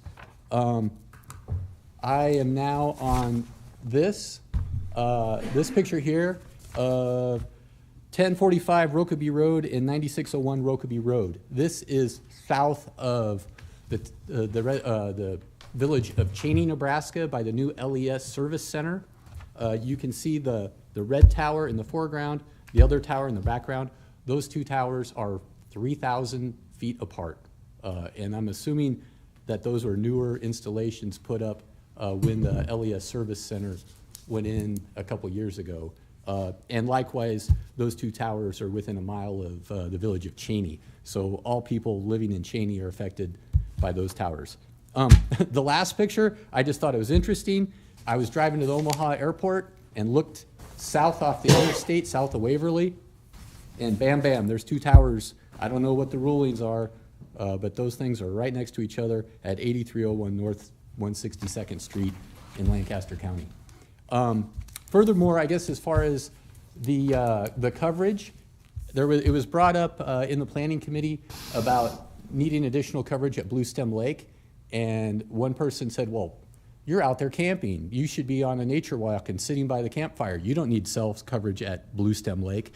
I guess I would say that the way things are going, the Nebraska Game and Parks uses an app to reserve your camping spot. The Nebraska Game and Parks has mobile permitting for hunting permits, fishing permits, telecheck for big game. So all these people doing all these activities at Bluestem Lake are using their phones to access and to be able to use the facilities. Likewise, if there were an accident at Bluestem Lake, a drowning, something like that, I guess it would be better to have service adequately available instead of, my daughter's drowning, let me drive to the top of the hill so I can call somebody to help. I guess that is all I have to say. I guess if you have any questions for me, I would happy to answer them. You just mentioned that you own farm ground. In addition to this site, you own other farm ground. Yes. Part of your within the same section and in the section to the west. Okay. All right. I guess, first of all, what happens in the city, we have zero oversight over what happens in the city, right? We're the county. So I don't know that we can really help with what's going on in the city. So that's a little hard for me to understand that argument. You point out two rural ones that are more than a half mile apart. So those are meeting the regulations. I'm not exactly sure. The one south of Cheney, like I said, it's 3,000 feet together. 3,000 feet. It's just over half mile. Yeah, exactly. It's over half mile. And this is 0.8 of a mile apart. I understand. I guess my main point is we don't have any authority over what happens in the city. That's a city regulation. I think he raised that point just because there was some criticism by the neighboring property owners that he doesn't have to deal with facilities being in his area. Sure. And what he's saying is, I live in the city, and there are wireless facilities within a half mile of my house. I also the person that you're talking about that said that people should be camping not on their phone, I don't think anybody's saying, at least according to the map, it's not saying that there's zero coverage at Bluestem. This just improves the coverage at Bluestem. Her comment was, I don't understand why you need to be on your phone while camping. Really? But whoever that person is not here. Yeah. So you could talk to them about it. But my point is that Bluestem has coverage. It's just a lower quality coverage according to the map. Commissioner Amundson. And excuse me, I do have another question. The tower that you are proposing is significantly higher than the one that is presently there? At 35 Commissioners, feet? I guess significantly, I think this one here is, I think it's 25 feet taller than the previous tower. Okay. And you said the topography is really critical here, so is it on a hill or what? The elevation is higher. I guess I don't have that direct number, but that's something that we could get to staff to show that the elevation of the ground is higher in this location and the tower is higher. Okay. The other question I have is that if that would be a better location, has there been any conversation with T-Mobile and U.S. Cellular about possibly moving to that tower and then decommissioning the present one? Because it would seem logical. Yep, and so this is, again, just to make sure that this is a tower that's owned by Tillman Infrastructure. By who? Tillman Infrastructure. They are the owners of this tower who... Tower companies are never, Tillman builds towers and owns them and operates them and rents the space out. Oh, They lease okay. it out That's their business. under contractual relationships, yeah. It would seem logical for them to want for these two to see if we could get onto that other one, if they could get on that other tower, the one that's proposed. You know, it is possible. It just depends on how it meets with their coverage objectives and where their other technology is located. Okay. It's not always the same. Not every carrier is located on exactly the same tower for their coverage needs, might be different. Exactly, okay. That's it. Are there any other questions for the applicant? No. Thank you very much. Thank you.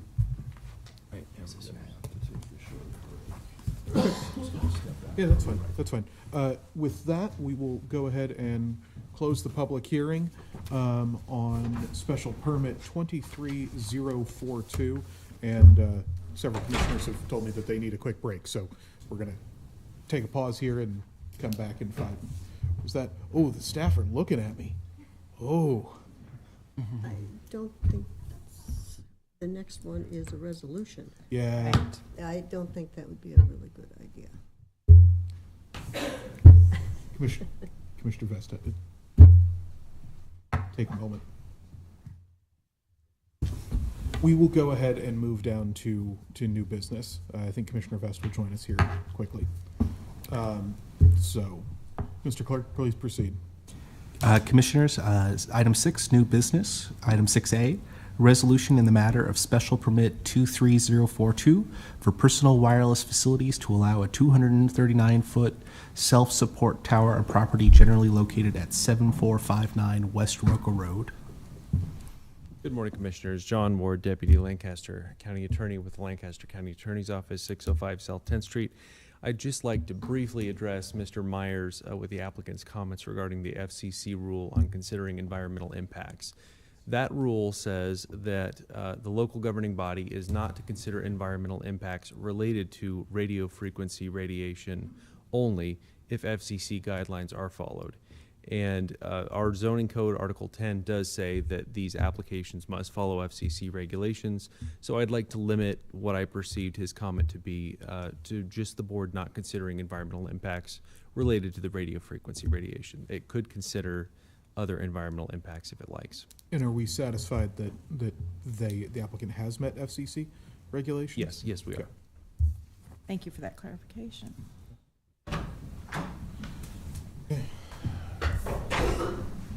We're just beginning discussion on item 6A. Okay.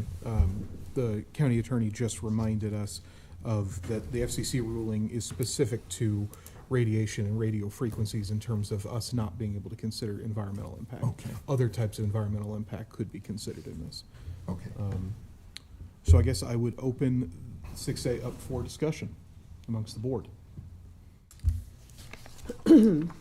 Well, We should probably have a motion on the floor, shouldn't we? You are right. You're absolutely right. Is there a motion? I'm going to make a motion because and I missed this on the agenda today. Typically, we receive a lot of information in these meetings from a variety of sources, and it takes some of us a while to process all that and put our thoughts in an orderly fashion. Typically, we have a public hearing, and then we wait a week to make a vote so that we make sure we've examined and clarified any of the testimony we heard. I'll make a motion that we delay item 6A for 1 week. I'll second that. We have a motion and a second to delay, to table the item until next week. Good morning again, Commissioners. I would just note that the two common motions for that are a motion to postpone to a certain date or to postpone indefinitely. And I believe they are subsidiary motions to a main motion. So for purposes of this, I think it would be most appropriate to have a motion for approval or denial of the appeal, and then a commissioner would move an amendment for a motion to postpone to a certain date or postpone indefinitely. Will you withdraw your motion on council's advice then? You know, I hate it when we got to listen to the attorneys, but I will Drives me withdraw. nuts, too. I will withdraw my motion, but I'm just going to say towards that end, I'm not ready to make a motion towards approval or denial. That was the purpose of delaying it for a week. So. I think what the council is saying is we consider that as a vehicle effective for the Right. amending motion to then delay for Yeah. 1 week. I will make a motion to approve and then do with it what you will. Do we have a second? If this is the only path forward, I will. No, there's other options. Okay, I'm open. Well, there's a motion on the floor, so I'll let Yeah. that motion finish first. Is there a second to the motion to approve? Okay, motion to approve fails for lack of a second. I'll make a motion to deny the appeal. I'll second that. Okay, we have a motion to deny. And a second. And now I can make a motion to post. Before you do, can I just make one comment before you do? Sure. I just think, I would like for our planning department specifically to look at the half-mile spacing. I think that was something that was brought up. I don't expect that to be resolved in the next week. But I think that what appellant makes a very good claim that you could have 4 within a quarter section. And with today's 2024 technology versus 2000 technology, that just seems to me like something that should be examined. Yeah, this is a classic example of what we always run into, where we start reevaluating the text amendment in the special permit, and that's never the position you want to be in. Yeah. Correct. It's always better to do the text amendment prior, and it's just no one's looked at it for a while. I would be supportive of doing a review of the text amendment and seeing that it just fundamentally we're required to evaluate these things on the current regulations, on what's before us. That's the nature of these things. So, I whether or not a text amendment change is required, I think is a valid question, and I think I'd be open to reviewing it.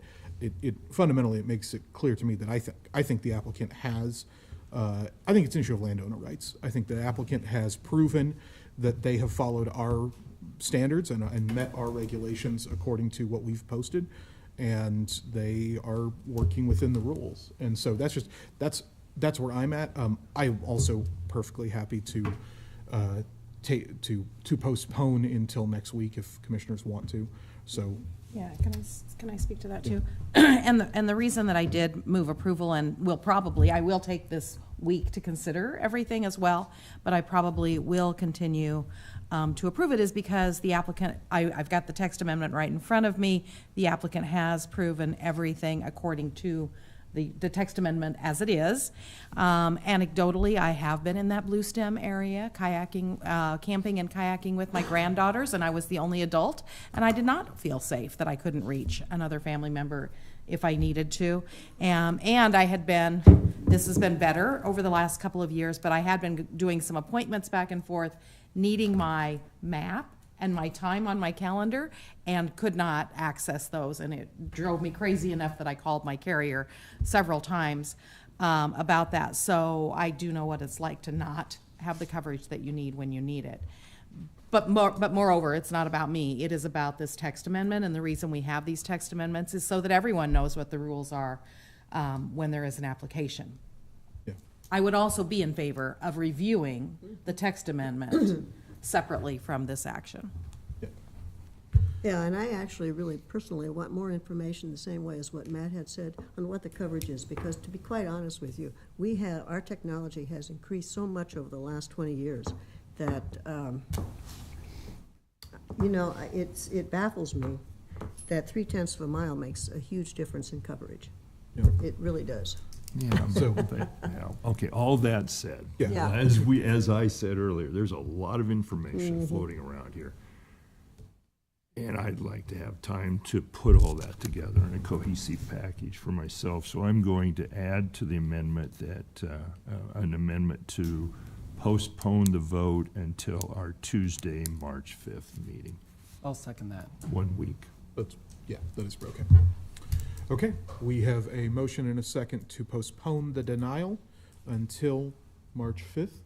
Is there any discussion? Can I just ask a point of clarification to our attorney? So just so we know the way it goes, since it's a delayed motion, next week, will there have to be another motion, or will it come to the floor right away for discussion and vote? I believe it would go right on the agenda. Yeah, it'll come up as the denial, Okay. right?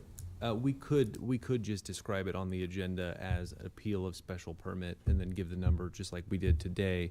But the pending, then the board could take up the pending denial, yeah. So, but Either it way. would be a pending motion. It wouldn't need a new motion is my main. The board could decide to vote on the pending, I would request that the chair on the March 5th meeting state the motion to deny, but yes, that would be permissible. Okay, thanks for that clarification. Okay, sounds good. All right, is there any further discussion on the motion to postpone until March 5th? Hearing none. Mr. Clerk, please call the roll. Yocum, Yes. Vest, Yes. Amundson, Yes. Schulte, Yes. Flowerday. Yes. The motion to postpone to March 5th passes 5-0. Very good. We'll come back in 1 week. Commissioners, that brings us to item 6B, the appointment of Jaden Pence to Lancaster County Personnel Policy Board for a term to expire on January 1st, 2029. I move approval. Second. We have a motion and the second for the appointment of Jaden Pence to the Lancaster County Personnel Policy Board. You know, I obviously, I've spoken with some commissioners here and obviously spoke last week in favor of Mr. Munger, who has expressed interest to me and I think some other commissioners about serving. I'm still supportive of Mr. Munger, but it's clear that the support for Jaden Pence, the board is in support of Jaden Pence. So I will, just encourage everyone to look at Mr. Munger's application the next time one comes up. So.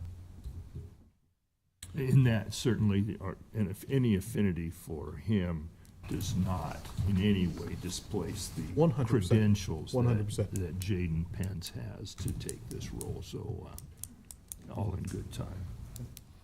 Is there any discussion, any further discussion of the motion? I just had to say Jaden clearly brings some great legal experience, human resources experience to this board. So Yeah, no doubt. Always a challenge to have good people, qualified people ready to serve the county. Good problems to have, so. All right, any further discussion? Hearing none, please call the roll. Schulte, yes. Yocum, Yes. Vest, Yes. Amundson, Yes. Flowerday. Yes. Motion carries 5-0. Item 6C, an agreement with the Lincoln Marriott Cornhusker Hotel to provide a meeting room and catering services for the Lancaster County Employee Recognition Breakfast on May 14th, 2024. The cost of the county is a minimum of $2,300 for catering, plus an additional 24% service charge. One of my favorite things we get to do every year. I move approval. Second. We have a motion and a second. Any discussion? Please call the roll. Amundson, Yes. Schulte, Yes. Yocum, Yes. Vest, Yes. Flowerday. Yes. Motion passes 5-0. 6D, space rental agreement with the Lincoln Firefighters Reception Hall in conjunction with the July 2024 in-person property valuation protests. The cost of the county is $500 per day of use. Move approval. Second? We have a motion and a second. Is there any discussion? Please call the roll. Vest, Yes. Amundson, Yes. Schulte, Yes. Yocum, Yes. Flowerday. Yes. Motion carries 5-0. 6E, a tort claim filed by Corey Carlson against Lancaster County for property damage. Move approval? Second. We have a motion and a second. Is there any discussion? Please call the roll. Yocum, Yes. Vest, Yes. Amundson, Yes. Schulte, Yes. Flowerday. Yes. Motion carries 5-0. Brings us to item 7, the legislative update. Did we have anything from Kissel Co-op? Okay. And I don't think we have anything unless someone has Brings us to item 8, public comment. Those wishing to speak on items related to county business not on the agenda may do so at this time.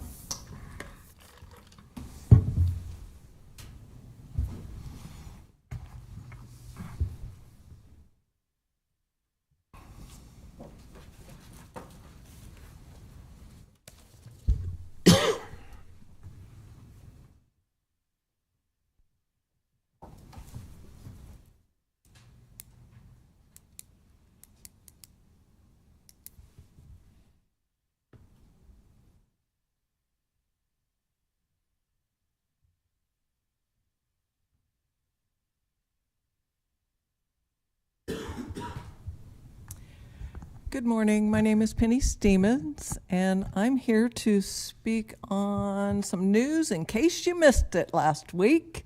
There was a report that was presented to the people last Tuesday about the CISA infrastructure. And I want to introduce to you Yehuda Miller, who is the journalist who acquired this report from CISA through FOIA. And this then is how you can get the document because it's not available to the people. So you can go on X, go to Yehuda's Miller's, and you can find all his documents because he's got quite a bit of stuff out there. And so he posted last Tuesday, "Dear America, you have been told by CISA that the 2020 election was safe and secure.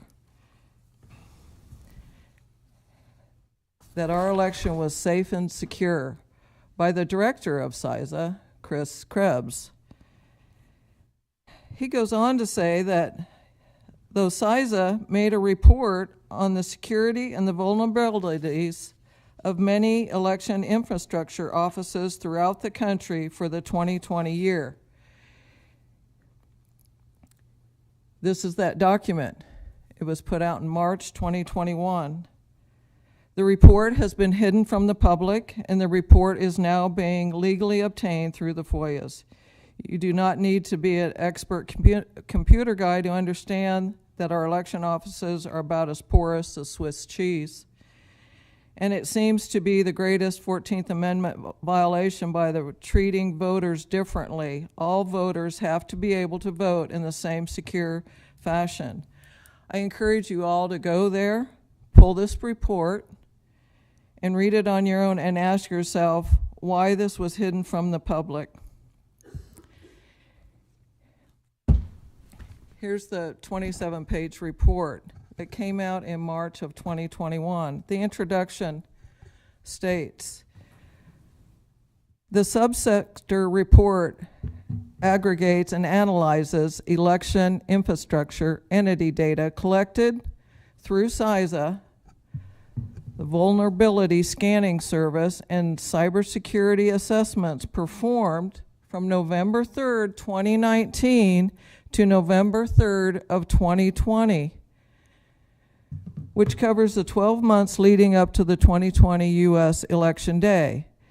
This report provides insight into internet accessibility and internal vulnerabilities on election infrastructure entities, information technology, assets to illustrate potential exposure to cyber threats. This report does not divulge the names of specific entities where CISA identified vulnerabilities. Most election integrity is managed by state and local election entities and jurisdictions that depend on third-party providers. These systems are required to conduct efficient election process and may include election management systems, voter registration systems, electronic poll books, ballot programmers, printers, election data, solution, digital supplies. Everything we have in our election process is ran through CISA, and they check on all of this.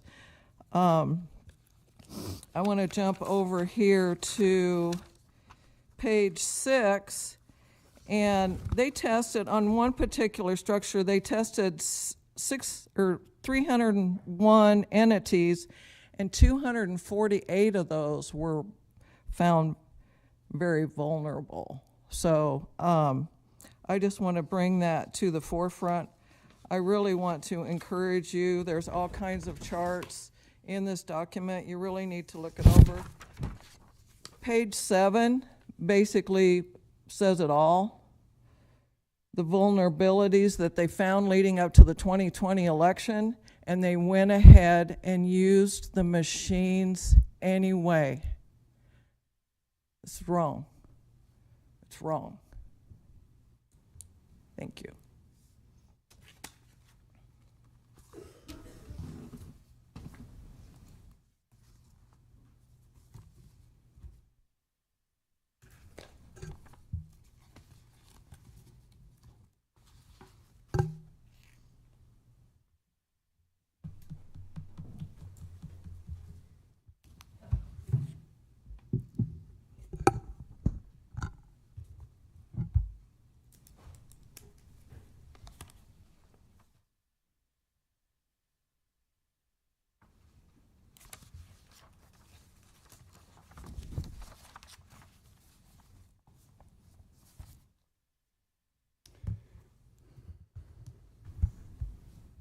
Robert Borer, Lancaster County citizen.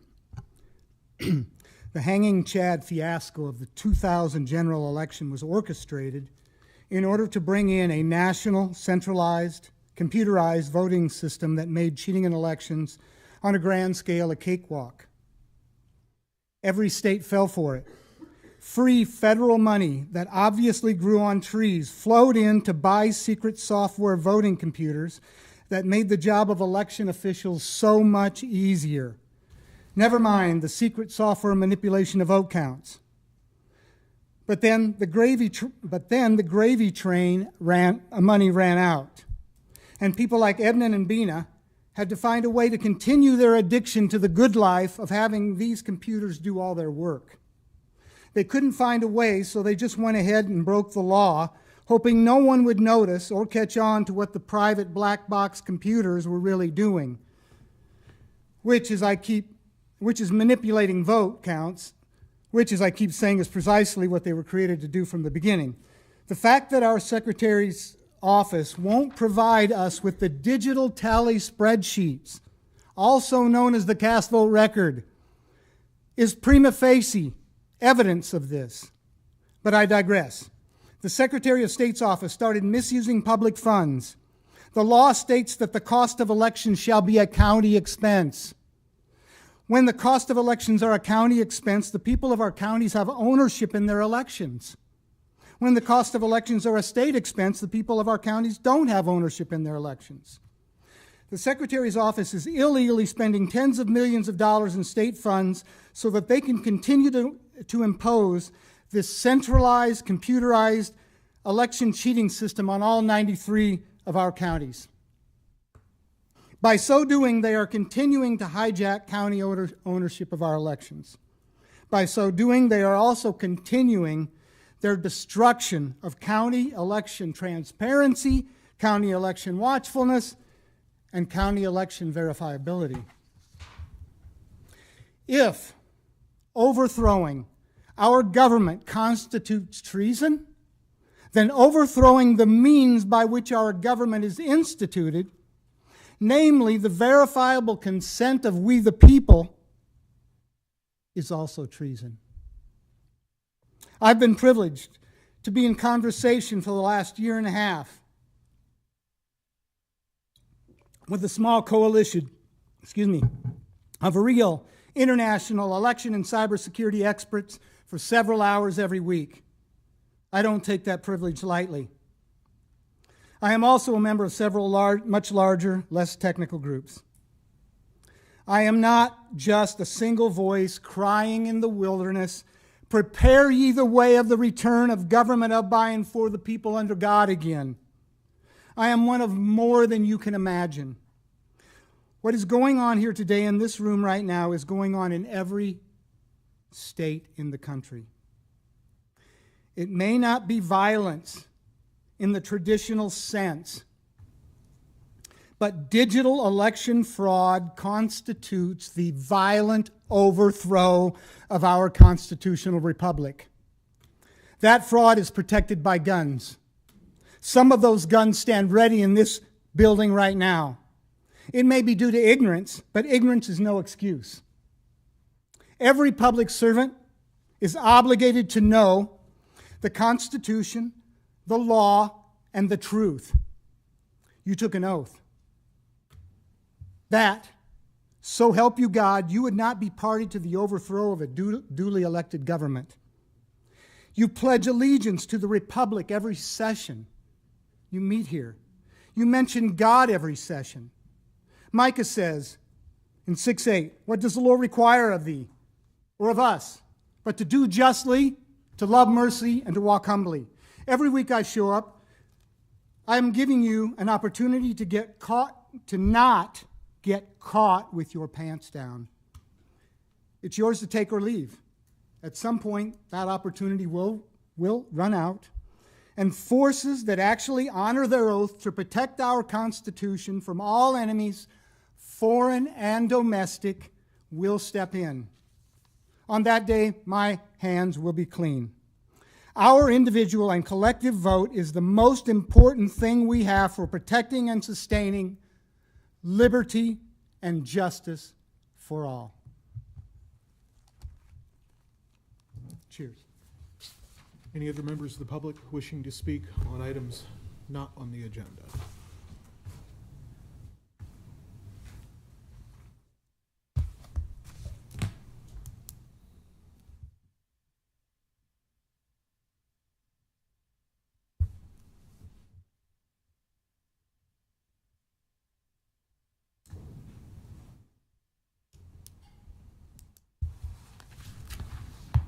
Good morning. I'm Tracy Axamit, live in Northeast Lincoln, and I'm here today to ask for your support and influence that you have as county commissioners with the county health department in lowering the fluoride in our drinking water in the city. And here's why. In 2019, I learned that the chemical used in to fluoridate drinking water was a hazardous waste product, not pharmaceutical nor food grade. Before that time, I was not too interested in the fluoride controversy. I knew about it, but I like our water. After some research, I decided last March to find out what I could about how Lincoln's water is fluoridated. While after a year of requests for information and public records to the city, county, and state, I have yet to answer all my questions, but I have a lot of good information. And I've received enough of that information to highlight the need to pass LB 1387, Senator Ben Hanson's fluoride bill. I'm here today to ask for your support in advocating for this bill.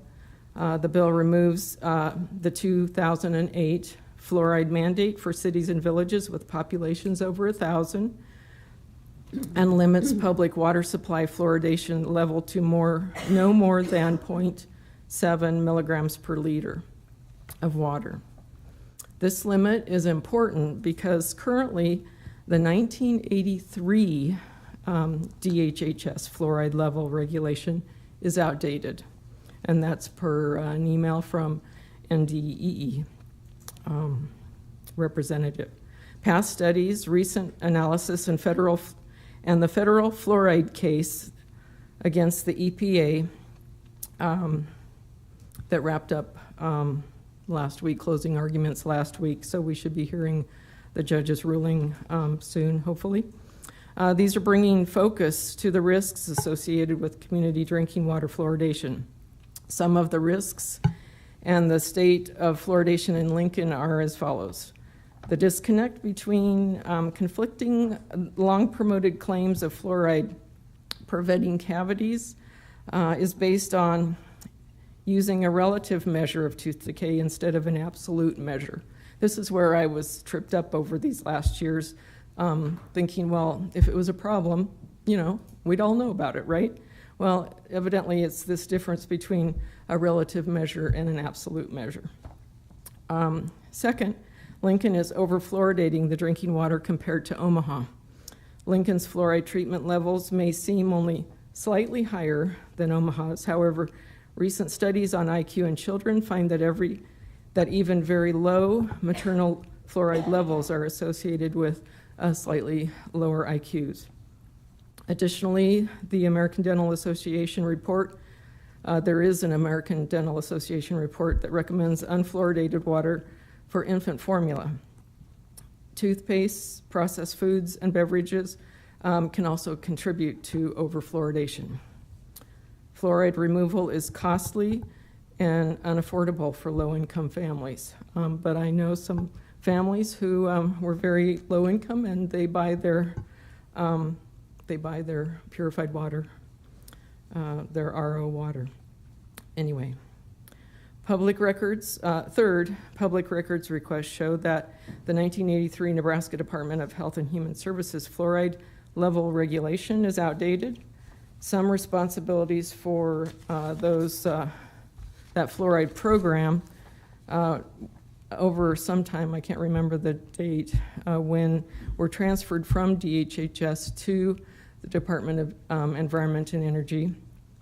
So a lot of my responses were from that department. I appreciated everybody's response from the city, county, and the state. But as of this date, DHHS has not provided the procedure or the policy for how regulations are reviewed and updated. So we have this 1983 regulation that's out of date.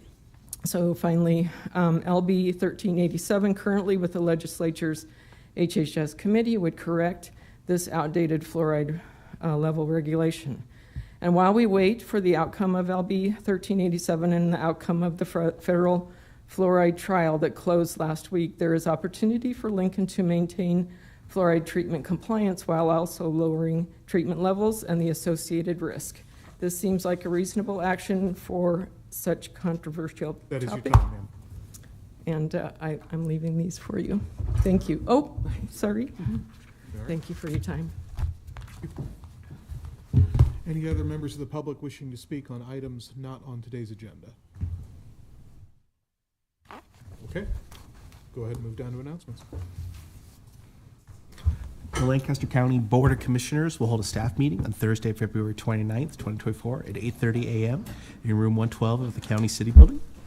Lancaster County Board of Commissioners will hold its next regular meeting on Tuesday, March 6th, 2024 at 9 a.m. with the Board of Equalization immediately following in room 112 of the County City Building. County Commissioners can be reached at 402-441-7447 or commish@lancaster.nd.gov. The Lancaster County Board of Commissioners meeting is broadcast live on LNK-TV. LNK-TV is available on Allo Channel 2 and Spectrum Channel 1300. For the rebroadcast schedule, visit lincoln.nd.gov. Meetings are also streamed live on YouTube and Facebook. LNK-TV apps are available on Roku, Apple TV, and Amazon Fire TV. Last item I have is adjournment. I move we adjourn. Second. We have a motion and a second to adjourn. Is there any discussion? Please call the roll. Schulte, Yes. Yocum, Yes. Vest, Yes. Amundson, Yes. Flowerday. Yes. Motion carries. We are adjourned. Now, we are going to do a 10-minute break prior to information.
Oh, sure. We'll go ahead and open up the Lancaster County Board of Equalization for Tuesday, February 27th. Location announcement of the Nebraska Open Meetings Act. A copy of the Nebraska Open Meetings Act is located at the wall at the rear of the hearing room. All written material to be discussed at today's open meeting is available for electronic viewing from the county clerk's staff. Printing options are available upon request. These materials can also be viewed on the county's website at lancaster.ne.gov. First item is number 1, approval of the minutes of the Board of Equalization meeting held on Tuesday, February 6, 2024. Move approval. Second. We have a motion and a second. Is there any discussion? Please call the roll. Vest, Yes. Amundson, Yes. Schulte, Yep. Yocum, Yes. Flowerday. Yes. Motion carries. The second item is the additions and deductions to the tax assessment rolls. Move approval of the additions and deductions to the tax assessment rolls. Second. We have a motion and a second. Is there any discussion? Please call the roll. Yocum, Yes. Vest, Yes. Amundson, Yes. Schulte, Yep. Flowerday. Yes. Motion carries. Item 3, reports of destroyed real property, Form 425 from Stephen Carlton.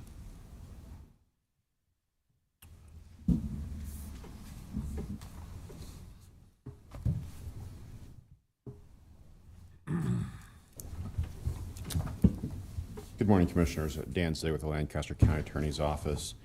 This is the same issue we've seen before. We have a case before the Nebraska Supreme Court. I actually argued at the beginning of the month based on their questioning. During that, I perceive that they have been interpreting this the same way that we are, that it has to be a natural event. I did pull the police reports on this. The only thing it says is that it was not a criminal act, but they didn't identify exactly what caused the natural gas leak in the first place. Based on that lack of information, I would make the recommendation that you deny this. It's got the word natural right in there. Well, I know, right? That's all you need. No gas. What? These hurt so much. They do. These are the ones that do pull at your heartstrings and stuff. Certainly I feel bad for someone who's gone through this and everything, but at the end of the day, we look at the law. What's the law say? Can you give me the summary again one more time of the law, what you're saying? It basically says if your property's been destroyed by a natural a calamity, and a calamity is defined as flood, fire, tornado, earthquake, or other natural event, and so or natural event is what defines how you're to understand what would fall within this.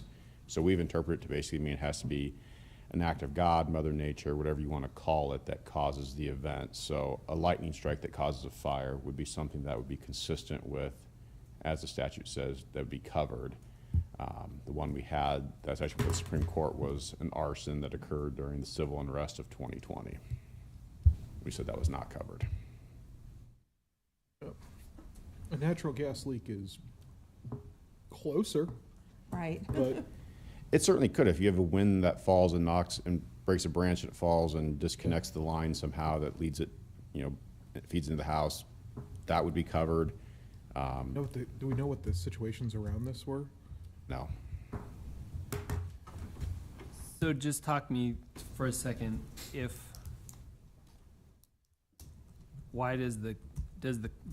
guess my question is, does the cause matter? Like if a house is destroyed and it's left totally down all year, and next January it's still totally down, not constructed, then do we still assess based on like how does the value get assessed in that case? Everything's assessed as of January 1 for a tax year. So in this case, on January 1, the house was standing, so it's assessed based on that point in time. If January 1 of 2025, the house has not been rebuilt, it'd basically be valued as vacant land at that point. Maybe even less, depending on what's actually there, but generally be vacant land. Now, if between today and January 1st, 2025, the house is rebuilt, it'd be again reassessed as of January 1 about what's actually there. They missed the cutoff by 2 weeks. Unfortunately, yes. The explosion happened. Okay.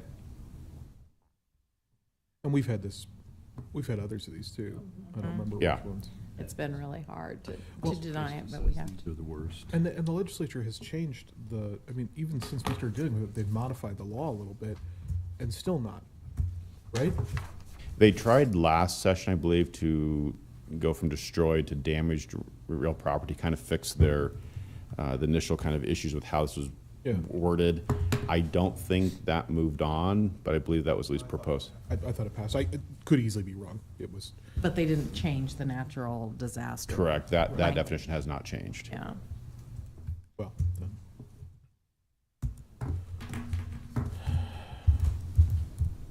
then I would entertain a motion. I would move that we deny the appeal. Sadly, I'll second that. We have a motion and a second for denial. Is there any discussion? How many times can you say this sucks? I mean, that's all the discussion there is to have. Yep. Until we have better answers, this is what we got. Okay. Hearing no further discussion, please call the roll. Schulte? Yes. Yocum? Yes. Vest? Yes. Amundson? Yes. Flowerday? Yes. Motion to deny carries 5-0. Brings us to item 4, the assessor's 2024 preliminary recommendations on the 451 tax exemption applications.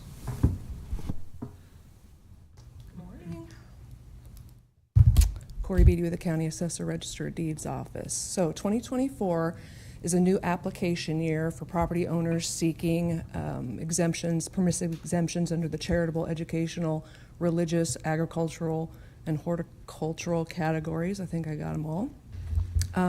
By March 1st, we're required to provide you with our initial recommendations, which we did in that spreadsheet, an 800 and some page PDF that was attached to your agenda. No action is required today because we will come back under a public hearing format, after which time all the property owners will be notified and they'll have the opportunity to not only hear our recommendations in more depth, but at that time comment on, their application status as well, and then you'll vote at that time. So this is just kind of an FYI, gives you time to review, reach out to us if you have any questions, and we'll come back maybe in a month or so and in a public hearing and go over everything. Month or so, that's about 30 pages a day. We want to give everybody adequate time to review everything. I do want to do a shout out to Connie in our office because she, for many years, has coordinated this process. It's a lot of paper, and the state has even asked for more paper. So there are piles in our office, and she goes through and does the initial review and sits down with us and goes over everything. So it's a lot of work. And then emails and phone calls back and forth with the property owners. She spends countless hours assisting these folks and making sure their applications are submitted.